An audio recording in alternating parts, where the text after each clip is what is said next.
الحمد لله نحمده ونستعينه ونستغفره ونعوذ بالله من شرور أنفسنا ومن سيئات أعمالنا من يهده الله فلا مضل له ومن يضلله فلا هادي له ونشهد أن لا إله إلا الله وحده لا شريك له ونشهد أن سيدنا وسندنا وحبيبنا وطبيبنا ومولانا محمدا عبده ورسوله أما بعد فأعوذ بالله من الشيطان الرجيم بسم الله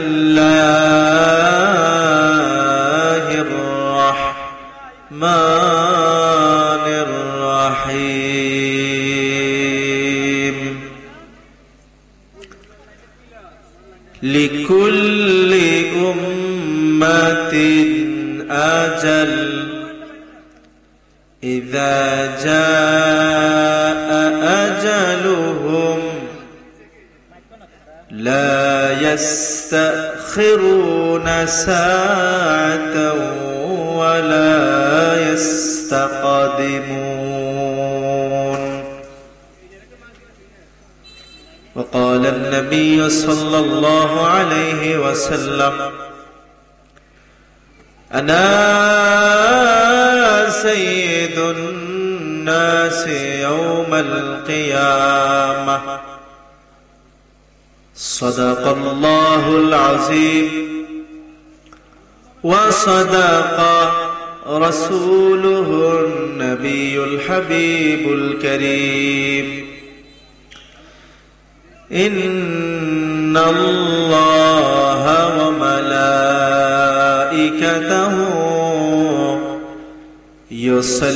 يصلون على النبي يا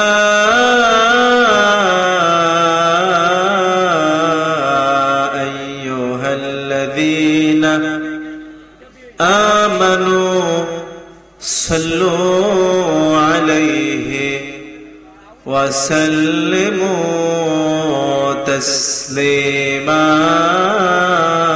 اللهم صل سيدنا مولانا محمد وعلى آل سيدنا مولانا محمد উড়ে যাও রে বালার হাওয়া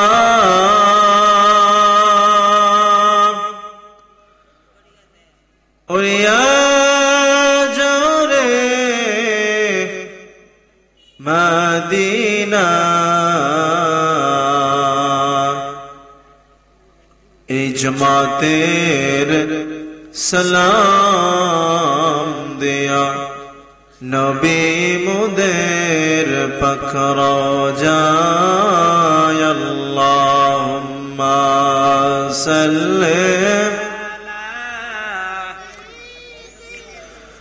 মাওলানা মুহাম্মদ ওয়া আলা আলি সাইয়্যিদিনা مولانا محمد اوره مایار نبیر امت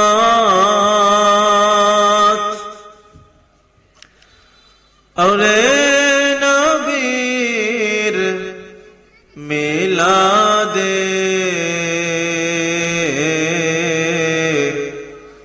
شفاعت قریبان بجی রোজ হাশরের ময়দানে আল্লাহুম্মা সাল্লি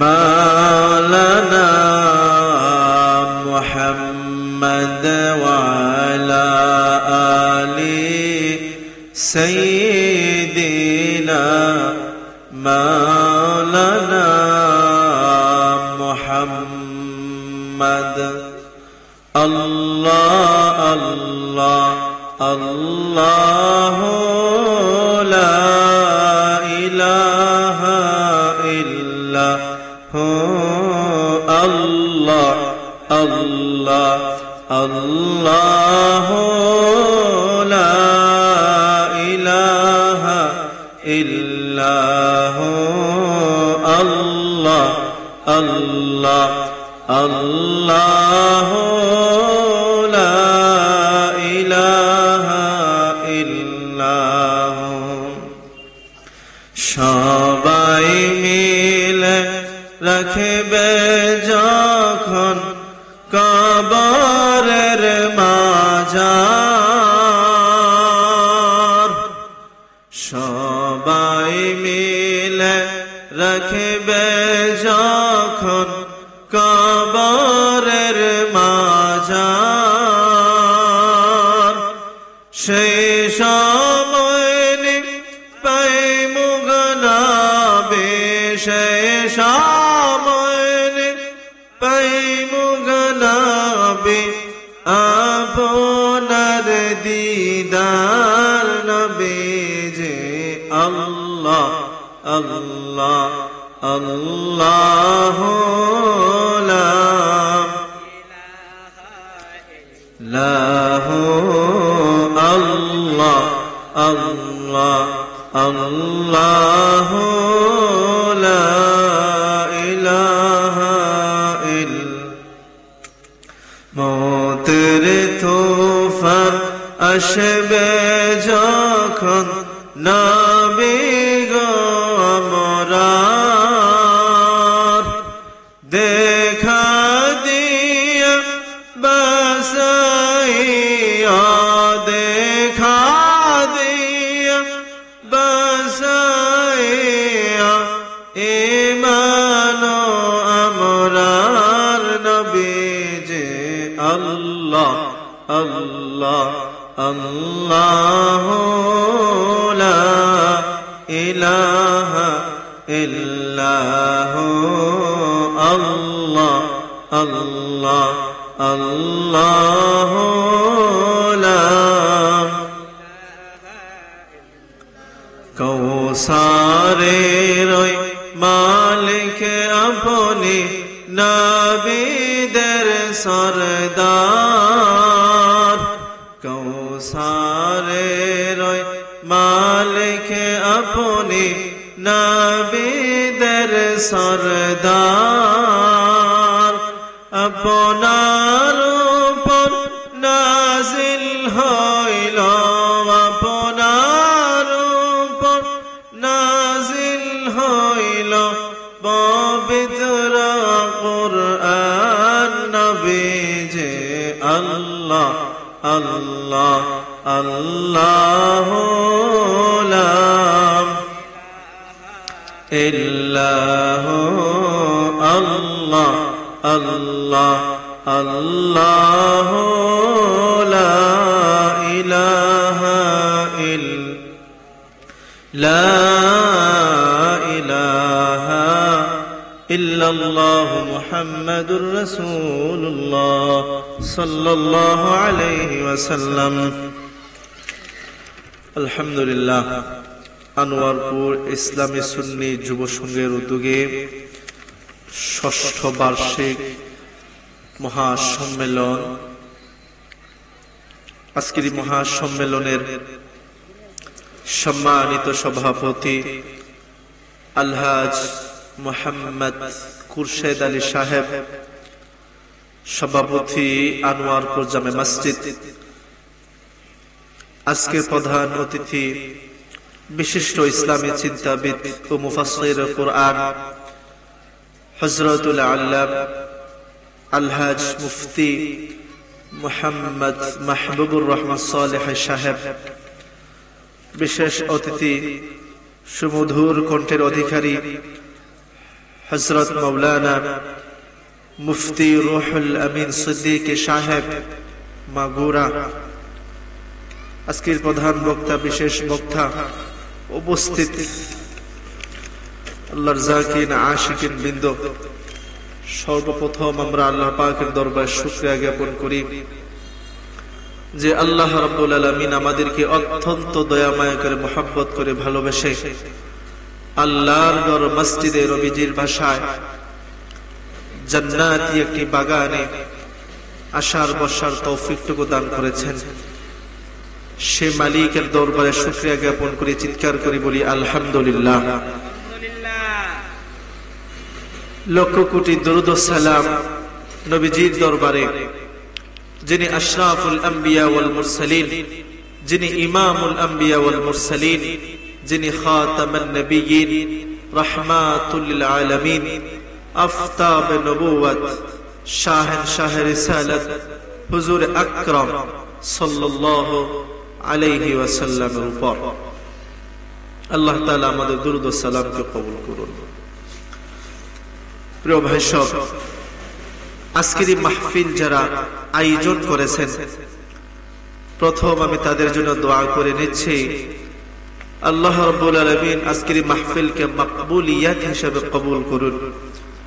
যারা আয়োজন করেছেন আল্লাহ রাব্বুল আলামিন তাদেরকে দ্বীনের সঠিক বুঝ দান করুন এবং তাদেরকে ইসলামের এক একজন সৈনিক হিসেবে কবুল করুন। আমি আরো দোয়া করে নিচ্ছি আনোয়ারপুর গ্রামের যত মুরব্বিয়ান একরাম গুরুস্থান কবরস্থানে শাহিদ আছেন, তাদেরকে আপনি জান্নাতি হিসেবে কবুল করুন। আল্লাহ প্রত্যেক যুবক ভাইদের যাদের মা বাবা বেঁচে আছেন তাদের হায়াতের মধ্যে বরকত দান করুন। যারা ইন্তেকাল করেছেন তাদেরকে জান্নাতি হিসেবে কবুল করুন।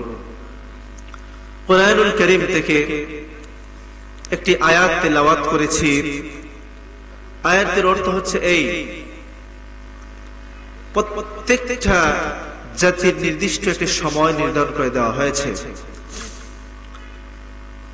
এই জাতির একদিন শ্বাস রুদ্ধ করা হবে, এমন একটি সময় করা হবে, এক সেকেন্ড আগেও করা হবে না, এক সেকেন্ড পরেও করা হবে না, নির্দিষ্ট সময় আপনি আমার প্রাণ চলে যাবে।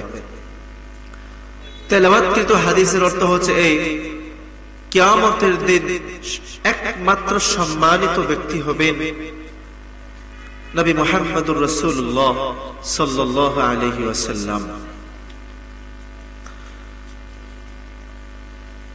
কুরআনুল কারীমের অন্য আয়াত থেকে আমরা শুনতে পারি আল্লাহ তাআলা বলেছেন, কাইফা তাকফুরুনা বিল্লাহ, বান্দা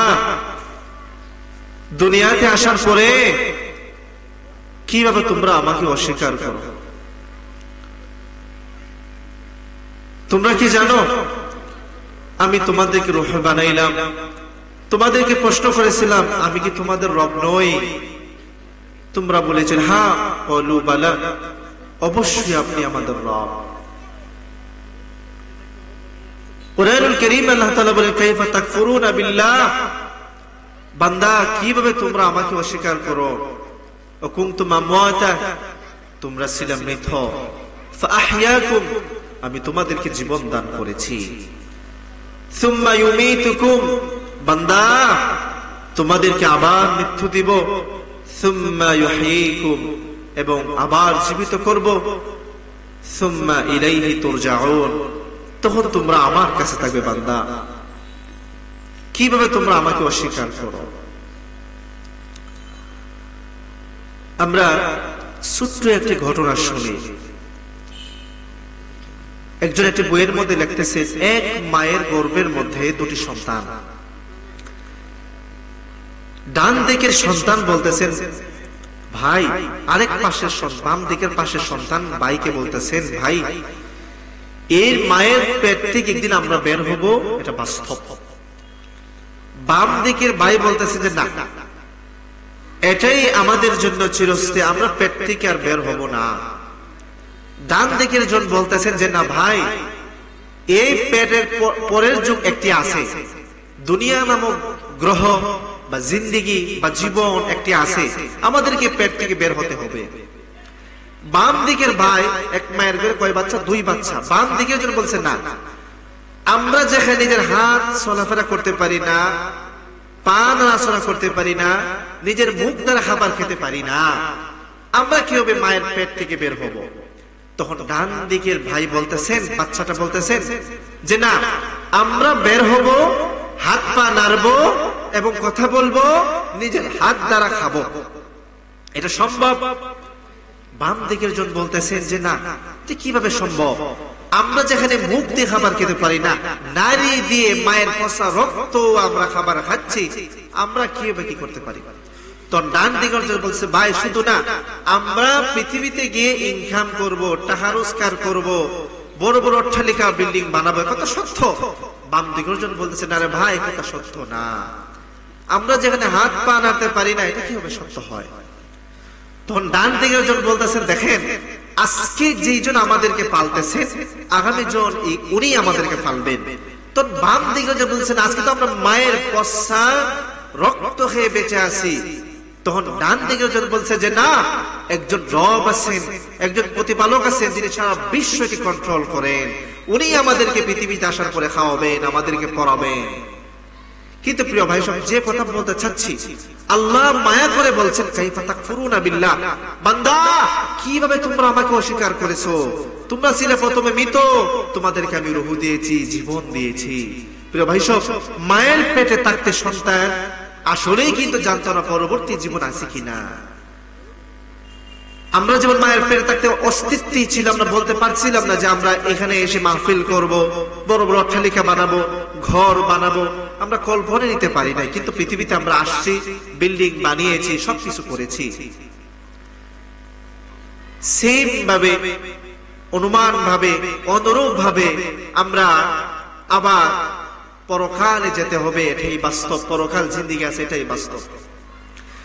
এই জন্য আল্লাহ রাব্বুল আলামিন বলেন, কাইফা তাকফুরুনা বিল্লাহি ওয়া কুনতুম আমওয়াতান ফাআহইয়াকুম সুম্মা ইউমীতুকুম সুম্মা ইউহয়ীকুম সুম্মা ইলাইহি তুরজাউন। বান্দা, কিভাবে তোমরা আমাকে অস্বীকার করো? তোমরা ছিলে প্রথমে মৃত, তোমাদেরকে আমি জান দিয়েছি, জীবন দিয়েছি। সুম্মা ইউমীতুকুম, আমি আবার তোমাদেরকে মৃত্যু দেব। সুম্মা ইউহয়ীকুম, আমি আবার তোমাদেরকে জীবন দেব। কিন্তু তখন সুম্মা ইলাইহি তুরজাউন, তোমরা তখন আমার কাছে থাকবা। তোমরা যখন মারা যাইবা, মানুষগুলা টিকে মাইকে বলবে, ইন্না লিল্লাহি ওয়া ইন্না ইলাইহি রাজিউন। মানুষরা বলবে, নিশ্চয়ই আমরা আল্লাহর জন্য আল্লাহর কাছে ফিরে যেতে হবে, নিশ্চয়ই আমরা আল্লাহর জন্য আল্লাহর কাছে ফিরে যেতে হবে। একদিন তোমারই নাম মসজিদ হবে এলান, একদিন তোমারই নাম মসজিদ হবে এলান। তৈরি থেকো, তৈরি রেখো, কবরের মাল সামান, একদিন তোমারই নাম হবে এলান। একদিন তোমাকে পরিয়ে কাফন, সঙ্গী স্বজন করবে দাফন। একদিন তোমাকে পরিয়ে কাফন, সঙ্গী স্বজন করবে দাফন। হঠাৎ চলে যাবে আদরের ধন, প্রিয় মা বাবার বাসিয়ে নয়ন। একদিন তোমারি নাম মসজিদ হবে এলান। একদিন তোমারি নাম মসজিদ হবে এলান। তৈরি দেখো, তৈরি রেখো, কবরের মান সমান। একদিন তোমাকে পরিয়ে কাফন, সঙ্গী স্বজন করবে দাফন।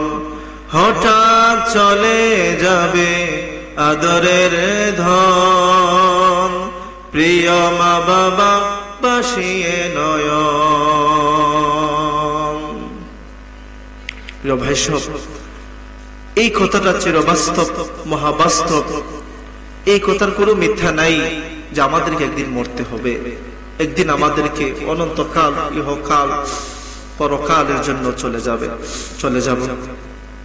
এজন্য আমাদেরকে ওই দিনে চিন্তা করা উচিত, আমাদেরকে ওই দিনকে নিয়ে গবেষণা করা উচিত, ভাবা উচিত। এই জন্য কোরআনুল কারীমে বলেন, বান্দা তোমাদেরকে একটি নির্দিষ্ট টাইম দিয়ে দেওয়া হয়েছে। এই নির্দিষ্ট টাইমের মধ্যে তোমাদের শ্বাস শেষ হয়ে যাবে, তোমাদের জান নিঃশ্বাস শেষ হয়ে যাবে, তোমাদের আমল না বন্ধ হয়ে যাবে। যখন তোমাদেরকে জান কবজ করা হবে, এক সেকেন্ড আগেও করা হবে না, এক সেকেন্ড পরও করা হবে না। তোমাদেরকে সঠিক টাইমে তোমাদেরকে আমার কাছে চলে আসতে হবে। এজন্য দুনিয়াতে একটা আমরা কত বাহাদুরি, কত রাজাগিরি আমরা দেখাই, কোনো বাহাদুরি থাকবে না। এই জন্য বর্তমান বিজ্ঞান বলছেন, আশ্চর্য হবেন, বর্তমান বিজ্ঞান বলছেন একটি মানুষ যখন মারা যায়, কবরস্থ করা হয়, এর ৭২ ঘন্টা পরে মানুষের দাঁতগুলো একটি একটি করে খসে খসে পড়ে যায়। এর পরের ৭২ ঘন্টার পরে বিজ্ঞান বলছেন আজ তার নাকটা, উপরি ভাগটা ছিটকে পড়ে যায়, পচে গলে পড়ে যায়।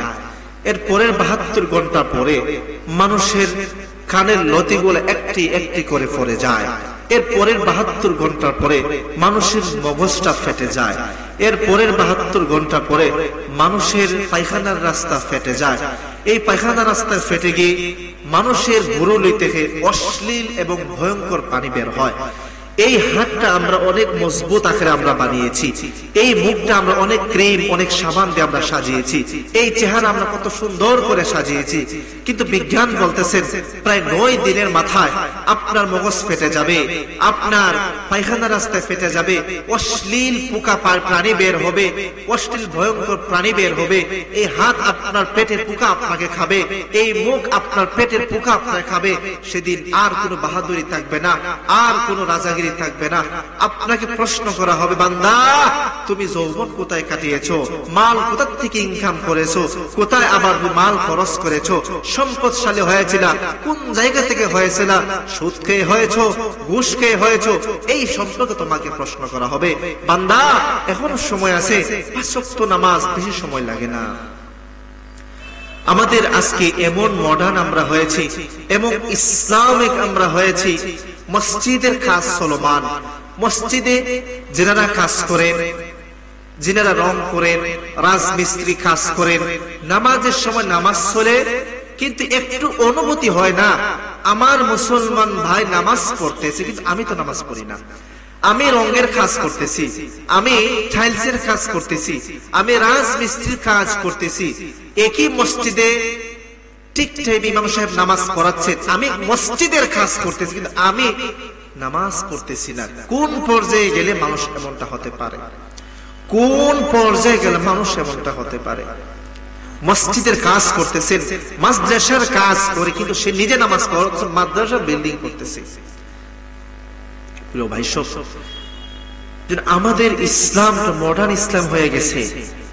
আমরা সবাই বিশ্বাস করি, হাই হতাশ করি, কি হবে কি হবে কি হবে, এই বিশ্বাস সবার ভিতরে চলে গেছে। কি হবে, সামনে খেতে পারবো কিনা।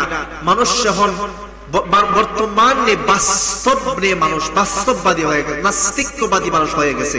সবাই বাস্তব বিশ্বাসী। আমি আগামীকাল কি করব, আগামীকাল কিভাবে বাঁচবো, আগামীকাল কিভাবে খাবো, এই চিন্তা মানুষ চলে গেছে। আগামীকাল কি করব, আগামীকাল কি করব, ভাববো কি খাবো, ওগুলো আল্লাহর ভবিষ্যৎ। আল্লাহ তাআলা আমাকে চিন্তা করার জন্য আল্লাহ রাব্বুল আলামিন বলেন নাই। আল্লাহ বলছেন তুমি এখন কি করতেছো এটা নিয়ে চিন্তা করো। এখন তুমি ভাবো তুমি কি করতেছো, আল্লাহর হক তুমি আদায় করতে পারতেছো কিনা, এটা এখন ভাবার বিষয়।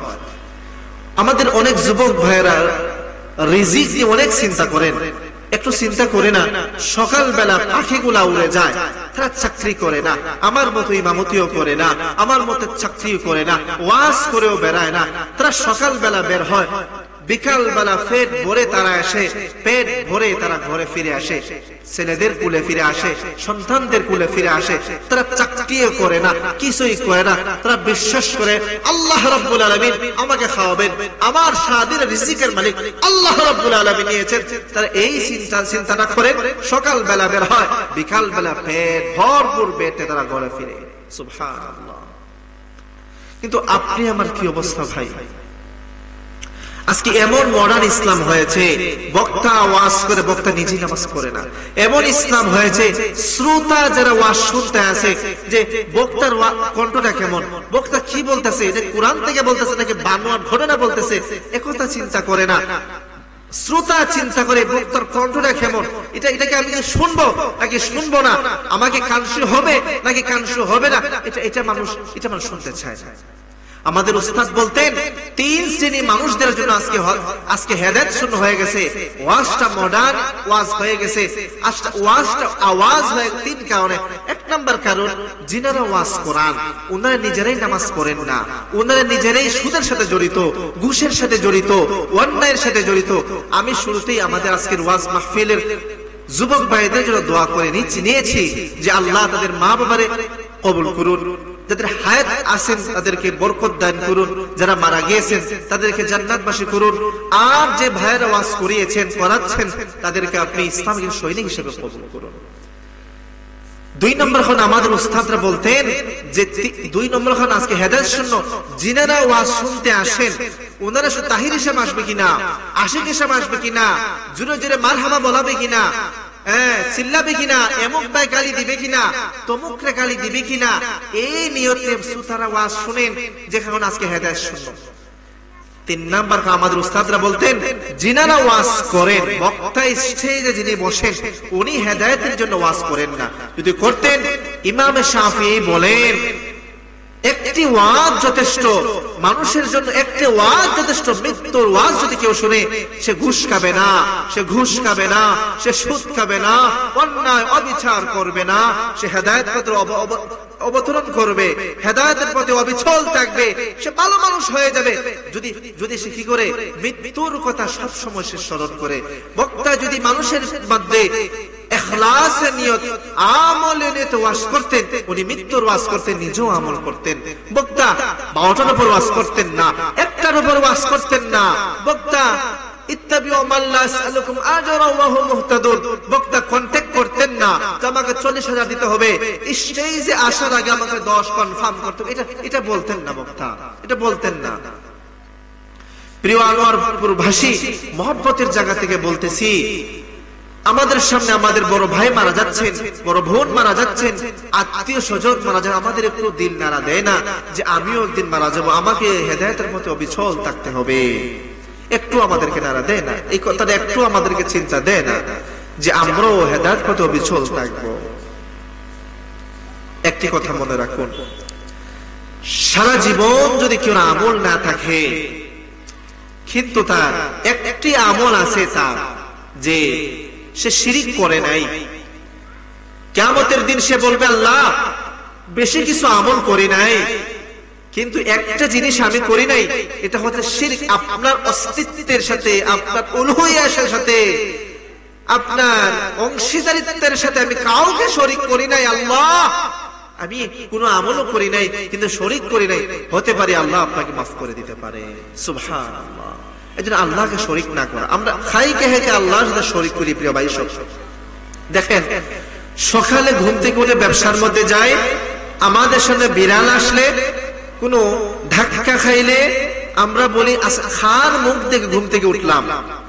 আজকে আমার সামনে মানুষ দাঁড়িয়ে গেছে, সারা দিনটাই অমঙ্গল যাবে, পেছন থেকে ঢাক মারছে, আমার সারা দিন অমঙ্গল যাবে। এই চিন্তা যারা করে, এটা শিরক। ইন্না শিরকা লাযুলমুন আযীম। আনোয়ারপুরবাসী, এই শিরকে কোনো মাফ নাই। এটা হচ্ছে মহাজুলুম, মহাপাপ। এই শিরকে কোনো মাফ নাই। আমরা অনেক আনোয়ারপুরে অনেক ব্যবসায়ীরা আছেন, অনেক ভাই আমরা ব্যবসা করি। সকাল বেলায় যদি কেউ প্রথম ক্রেতা যদি আসে আমাদের সামনে এবং বলে, ভাই আমার কিছু বাকি দেন, আমি বিকাল বেলায় আপনাকে টাকাটা ফেরত দিয়ে দিব। দোকানদার যিনি বিক্রেতা, উনি বলেন যে না, আমি প্রথম তোমাদের বনি করব, উদ্বোধন করব, এই মাল তোমার কাছে বিক্রি করা যাবে না, আমার সারা দিন অমঙ্গলে যাবে, সারা দিন মন্দা যাবে বিক্রি। এই যে চিন্তার শিরক, ইন্না শিরকা লাযুলমুন আযীম। এই শিরকের মাফ, এটা মহাজুলুম। এই জুলুমের মাফ নাই। আমরা বিশেষ করে যে মহিলাদের উপরে বেশি একটা পড়ে, তারা যখন 5 জন 6 জন 3 জন বলে বইনারীরা বসে, বান্ধবীরা বসে গল্প করে, তারা বলে যে এমুকটা কত ভালো, এমুকটা কত খারাপ। তো এক মহিলার সাথে গীবত আরেক মহিলার সাথে করে, এবং সে যখন উপস্থিত হয়, একজনের শোনা মতো বদনাম করতেছে, সে যখন উপস্থিত হয়, তখন এক মহিলাই বলে, বোন গো, তোর তো হায়াত আছে, এখন খালি তোর আলোচনা খালি করছিস। এই যে হায়াত আছে বলছে শিরক। এই কথা বলা যাবে না। তোমার হায়াত আছে, এটা আল্লাহ তাআলা ভালো জানেন। সে এখনো মরতে পারে, আবার তার হায়াত থাকতে পারে। এই কথার অংশীদার আপনাকে ধ্যান নাই। এমন অসংখ্য অগণিত শিরকের সাথে আমরা জড়িত। প্রিয় ভাই সব, আনোয়ারপুরবাসী মহব্বতের জায়গা থেকে বলছি, জীবনে কোনোদিন শিরক করা যাবে না। আরেকটা জিনিস দেখেন, আমাদের গ্রামে এটা প্রচলন আছে, মোমবাতির সামনে মহিলারা সালাম প্রদান করে। মোমবাতিকে মানুষ এবার সালাম প্রদান করে। মনে রাখতে হবে, আগুনকে সালাম করো, শিরকের অন্তর্ভুক্ত। কারণ আগুনের পূজা আমাদের এক ভাইয়েরা করেন, হিন্দু ভাইয়েরা করেন, মাছের পূজা হিন্দুর ভাইয়েরা করেন, গাছের পূজা করেন, লিঙ্গের পূজা করেন, গাছের পূজা করেন, মূর্তির পূজা করেন। এই সমস্ত কোন জিনিসকে পূজা করা শিরক। প্রিয় ভাই সব, এই শিরক থেকে আমাদেরকে দূরে থাকতে হবে। আপনার কোনো আমল নেই, কোনো ইবাদত করতে পারেন নাই, কিন্তু কিয়ামতের দিন বলছেন যে আল্লাহ আমি কোনো ইবাদত করি নাই, কিন্তু আপনার সাথে আমি কোনদিন, আমাদের ইমাম সাহেব বলেছেন শিরক না করার জন্য, আমি শিরক করি নাই। আল্লাহ হতে পারে আপনাকে জান্নাত দিয়ে দিতে পারেন। সুবহানাল্লাহ। এজন্য আল্লাহর অস্তিত্বের সাথে শিরক করা যাবে না। আমি ছোট্ট একটা ঘটনা বলে আমি শেষ করে দিচ্ছি। ছোট্ট একটা ঘটনা বলে আপনাদেরকে। নবীদের মধ্যে একজন নবী ছিলেন জলিলুল কদর নবী। নবী বনি ইসরাইলদের নবী। ওনার নাম হচ্ছে আইয়ুব আলাইহিস সালাতু ওয়াস সালাম। কি নাম ওনার? আইয়ুব আলাইহিস সালাতু ওয়াস সালাম। তো আইয়ুব আলাইহিস সালাতু ওয়াস সালাম যখন 70 বছর বয়সে উপনীত হন, ওনার বয়স যখন 70 হয়, এই বয়সে আল্লাহ রাব্বুল আলামিন ওনাকে একটা পচা রূপ দিয়েছেন। এই রূপটা সারা শরীর ওনাকে গ্রাউ করে ফেলতেছেন। সারা শরীর যখন গ্রাউ করে ফেলতেছেন, এই রোগের বয়স ছিল 18 বছর। কত বছর? 18 বছর। আপনি আমার 2 দিন 3 দিন জ্বর হয়, অসুখ হয়ে আমরা আল্লাহকে অসন্তুষ্ট করে ফেলি। নিয়ামত, এটাকে নিয়ামত, অসুখ একটা নিয়ামত, আল্লাহর শুকরিয়া আদায় করা দরকার। তো আইয়ুব আলাইহিস সালাতু ওয়াস সালামের মনে রাখতে হবে, ওনার একাধিক স্ত্রী ছিলেন, কিন্তু কোন স্ত্রীর নাম কোরআন এবং হাদিসের মধ্যে বলা হয় নাই। আমাদের দেশে হুজুররা ওয়াজ করেন ওনার একজন স্ত্রী ছিলেন রহিমা। এই কথাটা ভুল। কোরআন এবং হাদিসের মধ্যে রহিমা নামক কোন স্ত্রী বলা হয় নাই। ইহুদিদের কিতাবের মধ্যে বলা হয়েছে রহমা অথবা রিহমা। এর থেকে মুসলমান বানিয়ে ফেলছে রহিমা। রহিমা কোরআন এবং হাদিসের মধ্যে নাই। এবং ওনার একাধিক স্ত্রী ছিলেন, সমস্ত স্ত্রী ওনাকে ছেড়ে চলে গেছে। একাধিক সন্তান ছিলেন, সমস্ত সন্তান ওনাকে ছেড়ে চলে গেছে। একাধিক সম্পদ, অনেক সম্পদের মালিক ছিলেন, সমস্ত সম্পদ খরচ হয়ে গেছে, সম্পদ শেষ হয়েছে। দুটি ভাই ছিলেন আইয়ুব আলাইহিস সালাতু ওয়াস সালামের। এক ভাই সকালবেলা ওনাকে সেবা শুশ্রূষা করত, আরেক ভাই বিকাল বেলা খেদমত করত। একদিন এক ভাই বলতেছেন, আমার ভাই মনে হয় পাপিষ্ঠ। কথা কি বুঝতেছেন আপনারা? আমি সংক্ষেপে বলতেছি, আমার ভাই মনে হয় পাপিষ্ঠ, এই জন্য তাকে আল্লাহ এত বড় রোগ দিয়েছেন। 18 বছর ধরে রোগ, সে ভালো হয় না। যিনি সকালবেলা খেদমত করতেন, যিনি বিকাল বেলা খেদমত করতেন, তারা এই খেদমত ছেড়ে দিয়েছেন, তারা খেদমত ছেড়ে দিয়েছে, তারা আর খেদমত করে না। রয়ে গেছেন একমাত্র স্ত্রী, একজন স্ত্রী রয়ে গেছেন, আমাদের হুজুরা বলেন তার নাম রাহিমা। ওই স্ত্রী রয়ে গেছেন। স্ত্রীও দেখেন একদিন বলতেছেন যে আপনি নবী, আর নবীদের দোয়া তো আল্লাহ রাব্বুল আলামিন সরাসরি কবুল করেন, তো আপনি আল্লাহর কাছে দোয়া করেন না কেন? আপনি দোয়া করলে তো কবুল, আপনি দোয়া করলে আপনার যে রোগ আছে রোগ শেষ হয়ে যাবে, আপনি দোয়া করেন। আইয়ুব আলাইহিস সালাতু ওয়াস সালাম বলেন কি জানেন? যে আল্লাহ রাব্বুল আলামিন 18 বছর ধরে আমাকে রোগ দিয়েছেন, একাধারে 18 বছর, একদিনও সুস্থতার নিয়ামত আল্লাহ আমাকে দেন নাই। আরো যদি 70 বছর আমাকে আল্লাহ রোগ দেন, আমি এটাকে নিয়ামত হিসেবে গ্রহণ করব। সুবহানাল্লাহ বলুন। আমি এটাকে নিয়ামত হিসেবে গ্রহণ করব। এই কথা ইবলিস যখন শুনছেন, ইবলিস শোনার পরে সে একটু রাগান্বিত হয়েছে। আহা, এবলা মনে করে যে আমার পক্ষে যাবে, এবলা মনে করেছে আল্লাহর অসন্তুষ্টি সে কামনা করবে। এখন দেখা যায় না, আরো বড় সন্তুষ্টিওয়ালা সে, আল্লাহ নিয়ামত গুজারি। এখন দেখেন ইবলিস কি করছেন, শয়তান কি করছেন, মহিলাদেরকে ধোঁকা দেওয়ার জন্য চলে গেছে। অর্থাৎ আইয়ুব আলাইহিস সালামের স্ত্রী ধোঁকা দেওয়ার জন্য চলে গেছে, গিয়ে বলছে, ও রহিমা, তোমার স্বামী না 18 বছর ধরে অসুস্থ, তো তুমি বলো যে একজন ব্যক্তি পেয়েছি, তার কাছে ওষুধ আছে, হ্যাঁ, কোন টাকা পয়সা লাগবে না, আমার ওষুধ খেলে সে ভালো হয়ে যাবে। শুধুমাত্র এতটুকু বলা, এতটুকু ক্রেডিট দিতে হবে যে এমুকের দ্বারা আমি ভালো হয়েছি, এতটুকু বলা লাগবে, যাও আমি তোমার স্বামীকে সুস্থ করে দেব। স্ত্রী ধোঁকা খেয়ে ফেলছেন। স্ত্রী স্বামী আইয়ুব আলাইহিস সালাতু ওয়াস সালাম, যিনি 18 বছর ধরে অসুস্থ, ওনার কাছে গেছেন, গিয়ে বলতেছেন, স্বামী, একজন লোক পেয়েছি, ওষুধ দিবে, কোন টাকা পয়সা লাগবে না, শুধুমাত্র বলতে হবে এমুকের দ্বারা আমরা ভালো হয়েছি। আইয়ুব আলাইহিস সালাতু ওয়াস সালাম বলছেন কি জানেন? যে আমার স্ত্রী প্রিয়তমা, শুনো, সন্তান চলে গিয়েছে কোনো আফসোস নাই, ভাই চলে গেছে কোনো আফসোস নাই, সম্পদ নষ্ট হয়েছে কোনো আফসোস নাই, একাধিক স্ত্রী চলে গেছে কোনো আফসোস নাই। আফসোস হচ্ছে তুমি রয়ে গেলা, এমন একটা শিরকি শব্দ তুমি আমাকে বলেছো, এমন একটা কবিরা গুনার কথা আমাকে বলেছো, এমন একটা জুলুমের কথা আমাকে বলেছো, যে এমুকের দ্বারা আমি ভালো হয়েছে কখনো আমি বলতে পারবো না। আমাকে আল্লাহ রাব্বুল আলামিন সুস্থ করেছেন, চিৎকার করে সুবহানাল্লাহ। আমি কখনো এটা বলতে পারবো না, আল্লাহ রাব্বুল আলামিন সুস্থ করবেন, একথাই আমি বিশ্বাসী। সাবধান, আমি যেদিন ভালো হব, আমি যদি কোনোদিন ভালো হই, আমি তোমাকে 100টা বেত্রাঘাত করব। প্রিয় যুবক ভাইয়েরা, লক্ষণীয় বিষয়, স্ত্রী চলে গেছেন, সন্তান চলে গেছেন, ভাই চলে গেছেন, সম্পদ চলে গেছেন, এক স্ত্রী রয়েছেন, তাও একটা কথার কারণে আইয়ুব আলাইহিস সালাম বলছেন, আমি যদি কোনোদিন আল্লাহর রহমতে সুস্থ হই, 100টা বেত্রাঘাত করব, এই কথাটা বলার কারণে, যে এমুকের দ্বারা ভালো হয়েছে। আমাদের গ্রামের অনেক মহিলারা বলে, এমুক পিসাবের দ্বারা সুস্থ হয়েছি, এমুক হুজুরের দ্বারা সুস্থ হয়েছি, এমুক ডাক্তারের দ্বারা সুস্থ হয়েছি। একথাই অবশ্যই শিরক, একথা অবশ্যই শিরক, একথা অবশ্যই শিরক। বলতে হবে আমি আল্লাহ রাব্বুল আলামিনের দ্বারা সুস্থ হয়েছি। ওষুধ বক্কর হয়, এটা সুন্নাহ। আমি সুন্নাহ আমল করার কারণে, সুন্নাহ পদ্ধতিতে হাঁটার কারণে, ওষুধ বক্কর করার কারণে আল্লাহ রাব্বুল আমাকে শিফা দিয়েছেন, সুস্থ করেছেন, শিফা দিয়েছেন আল্লাহ। আপনি যদি কোনোদিন শিরক নিয়ে যান, মনে রাখতে পারেন, লিখে রাখতে পারেন, কোনোদিন জান্নাত পাবেন না। এই চুল পরিমাণ, ছোট পরিমাণ শিরকে আকবার, শিরকে আসগার আপনি নিয়ে যান, আপনি কোনোদিন জান্নাত পাবেন না। শিরক থেকে আপনাকে দূর থাকতে হবে। শিরক আপনি করতে পারবেন না। এখন দেখেন আইয়ুব আলাইহিস সালাতু ওয়াস সালাম 18 বছর পরে আল্লাহ রাব্বুল আলামিনের কাছে দোয়া করছেন, ওয়াযকুর আবদানা আইয়ুব ইয নাদা রাব্বাহু আন্নী মাসসানিয়াদ দুররু ওয়া আনতা আরহামুর রাহিমিন। 18 বছর ধরে অসুস্থ আইয়ুব, কোনো অভিযোগ করে নাই আল্লাহ রাব্বুল আলামিনের কাছে।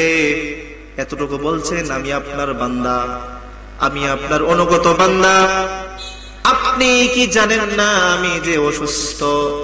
আপনি কি জানেন আমি যে অসুস্থ, আমি যে দুর্বল? আপনি কি জানেন? কোনো অভিযোগ করে নাই, কোনো কিছু বলে নাই, শুধু বলছেন আমি আপনার অনুগত বান্দা, আমি দীর্ঘদিন ধরে অসুস্থ। চিৎকার করে বলি সুবহানাল্লাহ। এই কথা বলার পরে আল্লাহ রাব্বুল আলামিন আয়াত নাযিল করে দিয়েছেন, উরকুদ বিরিজলিকা হাযা মুগতাসালুম বারিদুন ওয়া শারাব। ওহে নবী আইয়ুব, তুমি মাটির মধ্যে দুটি পা দাও। মাটির মধ্যে দুটি আঘাত করলেন আইয়ুব আলাইহিস সালাতু ওয়াস সালাম। মাটি থেকে বারিদ এবং শরাব, ঠান্ডা এবং মিষ্টি পানি বের হতে লাগলো। আইয়ুব আলাইহিস সালাতু ওয়াস সালাম মুখে নিলেন, আল্লাহ রাব্বুল আলামিনকে বলছেন, ও আল্লাহ, এই পানি ঠান্ডা এবং মিষ্টি আল্লাহ রাব্বুল আলামিন বলছেন খাওয়ার জন্য দেই নাই। ওহে আইয়ুব, এই পানি দ্বারা তুমি গোসল করে নাও, স্নান করে নাও, গোসল করে নাও। আইয়ুব আলাইহিস সালাতু ওয়াস সালাম যখন গোসল করে নিয়েছেন, আল্লাহ রাব্বুল আলামিন ওনাকে পরিপূর্ণ সুস্থ করে দিয়েছেন। চিৎকার করে বলি সুবহানাল্লাহ। স্ত্রী এসে স্বামীকে চিনতে পারলো না। আমাদের হুজুরদের বাসায় রহিমা, এই রহিমা স্বামীকে যখন চিনতে পারলো না, বলছেন আমার স্বামী কোথায় গেছে? স্বামী বলতেছেন, আমি তোমার স্বামী, আমি 70 বছর বুড়া আইয়ুব, আমি আইয়ুব আল্লাহ রাব্বুল আলামিনের রহমতে, একান্ত অনুগ্রহের দ্বারা, রহমতের দ্বারা, ফজলের দ্বারা আমি সুস্থ হয়েছি। স্ত্রী হে, আমি বলেছিলাম আমি যেদিন সুস্থ হব, আমি যেদিন সুস্থ হব তোমাকে 100 বেত্রাঘাত করব। আমি প্রথম মিশন তোমাকে মেরেই প্রথম মিশনটা বাস্তবায়ন করতে চাই। স্ত্রী তখন ভয়ে ভীত হয়ে গেছেন। আল্লাহ রাব্বুল আলামিন ওহী নাযিল করেছেন, আইয়ুব, স্ত্রীকে মেরো না, সমস্ত সন্তান চলে গেছে, সমস্ত সম্পদ চলে গেছে, ভাই চলে গেছে, একাধিক স্ত্রী ছিল, স্ত্রীও চলে গেছে। আমি রহিমার প্রতি সন্তুষ্ট, যেহেতু তুমি ওয়াদা করে ফেলেছো স্ত্রীকে মারার জন্য। ওহে আইয়ুব, এই জন্য ওয়াদা পালন করতে হয়, ওয়াদা পালন করতে হয়। ওয়াদা লঙ্ঘনকারীকে আল্লাহ পছন্দ করেন না। এই জন্য তুমি 100 দুবরা নাও, 100 ঘাস নাও, ঘাস দিয়ে তোমার স্ত্রীকে তুমি আঘাত করে নাও। আমি আল্লাহ রাব্বুল আলামিন ওয়াদা উঠিয়ে নিব। চিৎকার করি বলি সুবহানাল্লাহ। আইয়ুব আলাইহিস সালাতু ওয়াস সালাম এরপর 100 দুবরা দ্বারা তার স্ত্রীকে আঘাত করেছিলেন। কিসের জন্য জানেন? একটা শিরকি শব্দ বলার জন্য। শিরক করা যাবে না। আমাদের যুবক ভাইদের মধ্যে, আমাদের মধ্যে, মুরব্বিদের মধ্যে শিরকে ভরা, শিরকে ভরা। আপনার মর্জি আল্লাহর মর্জি, এই পেশাবের মর্জি আল্লাহর মর্জি, শিরক। এগুলো শিরকে আকবার। এটা করা যাবে না। এই শিরকে আকবার নিয়ে যারা কবরে যাবে, জীবনে জান্নাত হবে না, জীবনে জান্নাত হবে। শিরক থেকে বেঁচে আসতে হবে, বেঁচে থাকতে হবে। শিরক করা যাবে না। আপনারা কি বুঝতে পারছেন কথাগুলা? আপনারা কষ্ট পাইতেছেন আমার কথা? আমি প্রচলিত মানুষ এগুলা করে। দেখেন, সকাল সন্ধ্যা দোকানের মধ্যে দেখবেন আগরবাতি জ্বালায়, জ্বালায় না? জ্বালায়।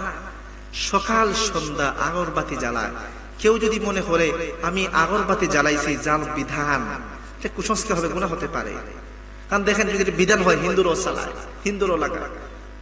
হ্যাঁ, হিন্দুরা যায়। হ্যাঁ, আপনি এটা যদি মনে করেন আমার রুমটার মধ্যে সকালবেলা সুগন্ধি লাগাইলে বাও লাগে, তখন ঠিক আছে। বিকাল বেলায় সুগন্ধি লাগাইলে বাও লাগে, তখন ঠিক আছে, লাগান, কোনো সমস্যা নাই। কিন্তু আপনি হিন্দুরের মতো করবেন, এটা শিরক হতে পারে, এটা কুসংস্কার হতে পারে, এটা কবিরা গুনাহ হতে পারে। মুসলমান শিরকের দিকে যেতে পারে না। দেখেন, আমাদের মুসলমান ভাই কি করে জানেন? এই যে পেশাব আসলে একবারে মাথা ঝুঁকায় ফেলে, মাজারে গেলে মাথা ঝুঁকায় ফেলে, এগুলা কি ভাই? শিরক না? এগুলো শিরক। এই গুনাহ মাফ নাই। আল্লাহ রাব্বুল আলামিন বলছেন রুকু আমার জন্য, সিজদা আমার জন্য, আর কারোর জন্য না, আর কারোর জন্য না প্রিয় ভাই, আর কারোর জন্য না। আমার জন্য রুকবা, আমার জন্য সিজদা যাইবা। আমি আপনাদেরকে সংক্ষেপে কিছু কথা বলে আপনাকে শুনবেন, তাহলে একটু আগে আসেন। এই কথা বলে আমি শেষ করে ফেলি, একটু আগে আসেন। হ্যাঁ ঠিক আছে ঠিক আছে ঠিক আছে ঠিক আছে ঠিক আছে ঠিক আছে, কথাগুলো বলবো, অল্প সময় আছে। হ্যাঁ হ্যাঁ আমি শেষ করে ফেলবো। আমরা নামাজ পড়ি না? নামাজ পড়ি তো না? মুক্তাদি অথবা মুয়াজ্জিন সাহেব পেছন থেকে আজান দেন না, বা ইকামত দেওয়ার পরে ইমাম সাহেব হাত তুলেন তো। আমি এখন প্র্যাকটিসে আপনাদেরকে নামাজটা দেখাবো, এতটুকু শেষ। ইমাম সাহেব বলেন আল্লাহু আকবার, সেম ভাবে অনুরূপ ভাবে আমার নবীজিও বলতেন আল্লাহু আকবার। আমরা পড়ি সানা সুবহানাকাল্লাহুম্মা ওয়া বিহামদিকা, এই দোয়াটা পড়ি। মনে রাখতে হবে আমার নবীজি শুধুমাত্র এটা পড়তেন না, আমার নবীজি পড়তেন কি জানেন? আমার নবীজি পড়তেন যে আল্লাহ, আল্লাহু আকবার বলে কি পড়তেন? যে আল্লাহ, পূর্ব যত দূর, পশ্চিম যত দূর, পূর্ব কেউ দেখে নাই, পশ্চিমও কেউ দেখে নাই, পূর্ব কেউ চিনে না, পশ্চিমও কেউ চিনে না, যত দূর পূর্ব যত দূর পশ্চিম তত দূর থেকে আমাকে গুনাহ থেকে দূর রাখে। চিৎকার করলে সুবহানাল্লাহ। নাম্বার 2, আমার নবী যখন নামাজ পড়তেন 2 নম্বর সূরা ফাতিহা পড়ার আগে আলহামদুলিল্লাহ সূরা পড়ার আগে পড়তেন যে আল্লাহ, এই যে আমার অন্তরটা আপনি দিয়েছেন, আমার দিলটা আপনি দিয়েছেন, আমার কলিজা আপনি দিয়েছেন, এই কলিজাটা আপনি পারেন, এই কলিজা আপনি দুধের মতো সাদা করে দেন। চিৎকার করবে সুবহানাল্লাহ। নবীজি দোয়াগুলা করতেন, আমরা এগুলা করি না প্রিয় ভাই, আমরা এগুলা করি না। এরপরে নবী সাল্লাল্লাহু আলাইহি ওয়াসাল্লাম প্রশংসা করতেন সুবহানাকাল্লাহুম্মা, ওই আল্লাহ পবিত্র, ওয়া বিহামদিকা, ওই আল্লাহর প্রশংসা সব। এভাবে রাসূল করিম সাল্লাল্লাহু আলাইহি ওয়াসাল্লাম প্রশংসা করতেন আল্লাহ রাব্বুল আলামিনের। এরপর কি পড়তেন জানেন? বিসমিল্লাহির রহমানির রহিম, শুরু করতেছি মহান আল্লাহ রাব্বুল আলামিনের নামে। প্রথম কি পড়তেন? আলহামদুলিল্লাহি রাব্বিল আলামিন। জানেন আল্লাহ রাব্বুল আলামিন কি বলেন? আল্লাহ বলেন আমাকে তুমি মর্যাদা দিয়েছো, আমাকে মর্যাদা দিয়েছো, হামিদানি রব্বি, আমাকে তুমি মর্যাদা দিয়েছো। শুনে রাখো আমি রব, এগুলা শুনতেছি। বান্দা যখন বলে আর রহমানির রহিম, আল্লাহ বলেন রহিমানি রব্বি, আমি শুনতেছি তুমি আমাকে রহমান বলেছো, তুমি আমাকে রহমান বলে সম্বোধন করেছো। আমি শুনেছি মানুষ যখন সূরা ফাতিহা পড়ে, মুসল্লি যখন সূরা ফাতিহা পড়ে, ইমাম সাহেব যখন সূরা ফাতিহা পড়ে, আল্লাহ সঙ্গে সঙ্গে উত্তর দেন। বান্দা কি বলে জানেন? মালিক ইয়াউমিদ্দিন। সে বলে আল্লাহ আপনি বিচার দিনের মালিক। আল্লাহ কি বলে জানেন? মাজ্জাদানি রব্বি, আমি শুনেছি তুমি আমাকে মর্যাদা দিয়েছো। মাজ্জাদানি রব্বি, তুমি আমাকে বিচার দিনের মালিক বলেছো, আমি শুনেছি। বান্দা বলে ইয়্যাকা না'বুদু, আমি তোমার ইবাদত করি, ওয়া ইয়্যাকা নাস্তাইন, তোমার কাছে সাহায্য চাই। আল্লাহ কি বলে জানেন? বান্দা আমি শুনেছি হাদা বাইনি ওয়া বাইনাকুম আবদি, হাদা বাইনি ওয়া বাইনাকুম আবদি। বান্দা আমি শুনেছি তোমার মাঝে আমার মাঝে কোনো ফারাক নাই, সরাসরি আমি শুনতেছি। চিৎকার করে সুবহানাল্লাহ। আমি সরাসরি শুনতেছি। বান্দার পরে বলে ইহদিনাস সিরাতাল মুস্তাকিম, যে আল্লাহ আল্লাহ আল্লাহ আমাকে আপনি সঠিক সরল পথ দেখান, সঠিক সরল পথ দেখান। কাদের পথ দেখান? সিরাতাল লাযিনা আন'আমতা আলাইহিম, যে সঠিক সরল পথ ওলি আল্লাহ পেয়েছেন, সিদ্দিকগণ পেয়েছেন, নবীগণ পেয়েছেন, সত্যবাদীরা পেয়েছেন, শহীদগণ পেয়েছেন, নবীগণ পেয়েছেন, রাসূলগণ পেয়েছেন, ওই পথটা আমাদেরকে দেখান। গায়রিল মাগদুবি, সাবধান আল্লাহ আমাদেরকে ইহুদি বানায়েন না, গায়রিল মাগদুব অভিশপ্ত বানায়েন না, ইহুদি বানায়েন না, ওয়ালা দাল্লিন আমাদেরকে আপনি খ্রিস্টান বানায়েন না। চিৎকার করে সুবহানাল্লাহ। পরবর্তীতে আমরা পড়ি আমিন, যে আল্লাহ আপনি এগুলোকে কবুল করেন। আমরা এই করে আমরা নামাজ পড়ি। তারপরে কি করে মানুষ জানেন? তারপরে কি করে?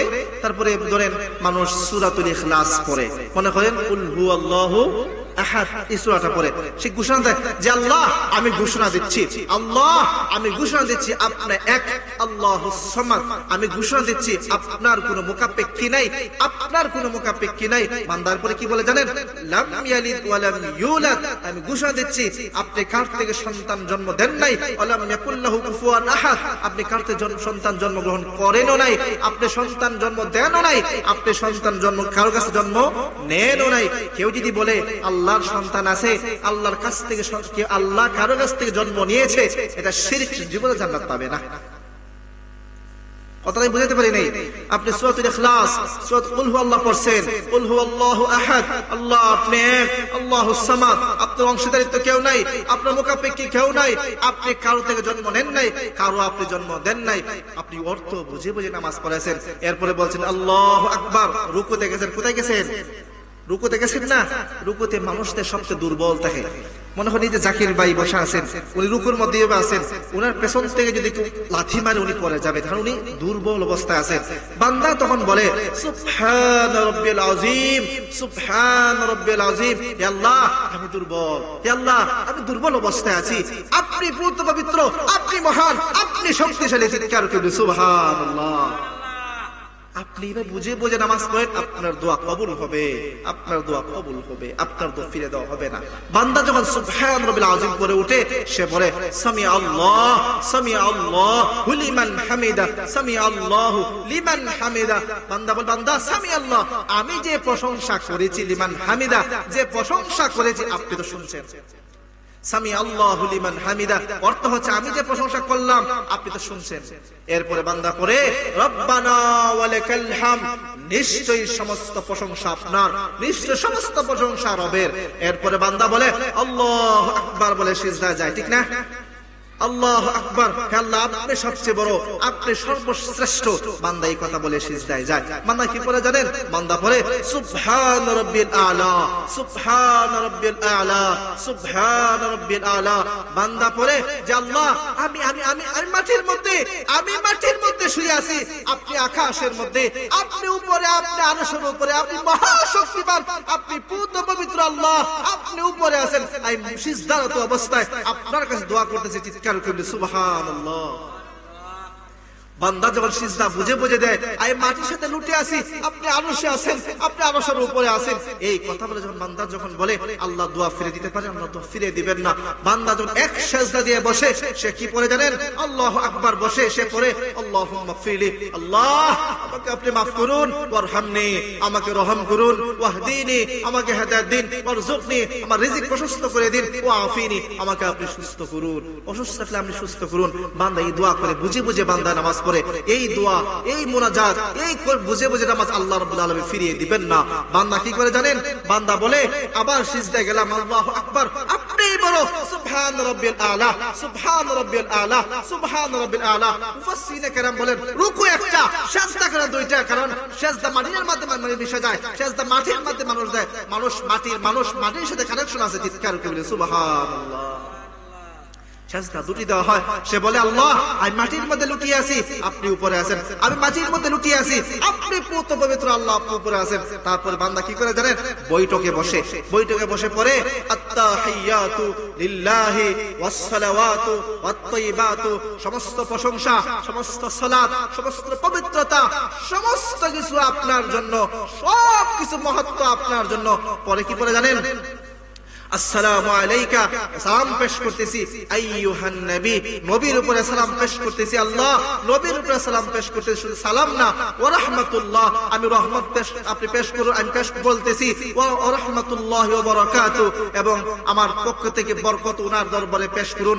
তারপরে বান্দা কেমত হয় না, বান্দা পড়ে আসসালামু আলাইনা, আল্লাহ আমি আরো সালাম দিচ্ছি গোটা বিশ্ব মানুষদের জন্য, গোটা মানুষদের জন্য, গোটা মুসলমানদের জন্য, গোটা মুমিনদের জন্য, আসসালামু আলাইনা, গোটা মুমিনদের জন্য শান্তি প্রসারিত হোক। আমি সাক্ষী দিচ্ছি ওয়া আলা ইবাদিল্লাহিস সালিহিন, এবং যারা ইবাদত সালেহিন তাদের উপরও শান্তি বর্ষিত হোক। তারপরে বান্দা বলে আশহাদু আল্লা ইলাহা ইল্লাল্লাহ। এই কথা বলার জন্য আমি এখানে আপনাদেরকে আনছি। নামাজে বসে বসে বান্দা বলে আশহাদু আল্লা ইলাহা ইল্লাল্লাহ, সাক্ষী দিচ্ছি আল্লাহ আপনি ছাড়া কোনো মাবুদ নাই, আপনি ছাড়া কোনো আদালত নাই, আপনি ছাড়া কোনো অংশদারিত্ব নাই, আপনি ছাড়া কোনো রাজত নাই, ওয়াহদাহু আপনি একক, লা শারিকা লাহ আপনার কোনো শরীক নাই, ওয়া আশহাদু আন্না মুহাম্মাদান আবদুহু ওয়া রাসূলুহু সাক্ষ্য দিচ্ছি হযরত মুহাম্মদ মুস্তাফা সাল্লাল্লাহু আলাইহি ওয়াসাল্লাম আল্লাহ তাআলার বান্দা ও রাসূল। এরপরে বান্দা কি পড়ে জানেন? এরপরে বান্দা কি পড়ে? এরপরে বান্দা দুরূদ শরীফ পড়ে। বান্দা পড়ে আল্লাহুম্মা সাল্লি আলা মুহাম্মদ, হে আল্লাহ মুহাম্মদ সাল্লাল্লাহু আলাইহি ওয়াসাল্লাম দয়া মায়া আপনি রহমত বর্ষণ করুন, ওয়া আলা আলি মুহাম্মদ, মুহাম্মদ সাল্লাল্লাহু আলাইহি ওয়াসাল্লামের পরিবার আছে উম্মত আছে তাদেরকে আপনি দয়াময় রহমত বর্ষণ করুন। এরপরে আমরা দোয়া করি কামা সাল্লাইতা আলা ইব্রাহিম, যেভাবে আপনি ইব্রাহিম নবীর উপরে দান করেছেন, ওয়া আলা আলি ইব্রাহিম, ইব্রাহিম নবীর বংশধরকে আপনি দান করেছেন। এইভাবে বান্দা দোয়া করে যে আল্লাহ দয়া মায়া রহমত বরকত আপনি মুহাম্মদ সাল্লাল্লাহু আলাইহি ওয়াসাল্লামের উপর বর্ষণ করুন, মুহাম্মদ সাল্লাল্লাহু আলাইহি ওয়াসাল্লাম পরিবারের উপর বর্ষণ করুন, মুহাম্মদ সাল্লাল্লাহু আলাইহি ওয়াসাল্লাম উম্মতের উপর বর্ষণ করুন। এই দোয়াটা আমরা দুরূদ শরীফে আমরা দুরূদ শরীফ অর্থ জানি না, দুরূদ শরীফ পড়ে ঠিক এই দিন একটা কেডা কইতা যে বিশ বিশ ডান ডান জিকির দিয়ে বানতে মানুষ দেখমান দুলাইব, অর্থ বোঝে না। দুরূদ শরীফ অর্থ জানতে হবে। হে আল্লাহ দয়া মায়া রহমত বরকত সমস্ত কিছু আপনি মুহাম্মদ সাল্লাল্লাহু আলাইহি ওয়াসাল্লাম বর্ষণ করুন, মুহাম্মদ সাল্লাল্লাহু আলাইহি ওয়াসাল্লামের পরিবারের উপর বরকত রহমত বর্ষণ করুন এবং ওনার উম্মতদেরকে আপনি রহমত বরকত বর্ষণ করুন। এই কথা বলা এটা নাম হচ্ছে দুরূদ শরীফ। তারপরে বান্দা কি পড়ে জানেন? তারপরে বান্দা কি পড়ে? তারপরে বান্দা পড়ে আল্লাহুম্মা ইন্নী যালামতু নাফসি, হে আল্লাহ আমি নিজের নফসের প্রতি জুলুম করেছি জুলমান কাসীরা, কত বড় বড় গুনাহ করেছি আমি নিজেও জানি না, অনেক পাপ করে ফেলছি। ওয়ালা ইয়াগফিরু যুনুবা ইল্লা আনতা, এবার জানছি আপনি ছাড়া কোনো মালিক ক্ষমা করার মালিক নাই। ফাগফিরলি মাগফিরাহ মিন ইনদিকা ওয়ারহামনি ইন্নাকা আনতাল গফুরুর রহিম। আপনার দরবারে ফিরে আসলাম, আপনি রহমান, আপনি গফুর, আমার দোয়াটা আপনি কবুল করুন, আমাকে আপনি maaf করুন, আমাকে আপনি রহম করুন। বান্দা সালাম ফিরায় আসসালামু আলাইকুম ওয়া রাহমাতুল্লাহ, এই দিকে যারা আছে সবার উপরে সালাম, এই দিকে যারা আছে সবার উপর রহমত, এই আসসালামু আলাইকুম ওয়া রাহমাতুল্লাহ, এই দিকে যারা আছে সবার উপরে সালাম ওয়া রাহমাতুল্লাহ, এই দিকে যারা আছে সবার উপর রহমত বর্ষণ হোক। চিৎকার করে সুবহানাল্লাহ। এই কথা বলে বান্দার সালাম শেষ করে নামাজ শেষ করে বুঝে বুঝে শেষ নামাজ শেষ করে এই নামাজ অর্থ বুঝে নামাজ পড়ে, এটা কবুল হবে না? এই কবুল হবে? অর্থ বুঝে বুঝে তো বকবে নামাজ, আমরা নামাজই পড়ি না।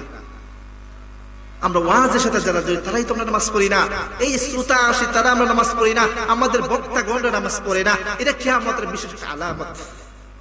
আল্লাহ রাব্বুল আলামিন আমাদের সঠিক ইখলাস বুঝ আল্লাহ তাআলা দান করুন। আমার কথা আপনারা কষ্ট পাইছেন? আমি আমি আমি কিন্তু বক্তা না, বড় কোনো বক্তা না, আমি ওই মসজিদে ছোটখাটো ইমামতি করি, নামাজ পড়ি, এগুলো।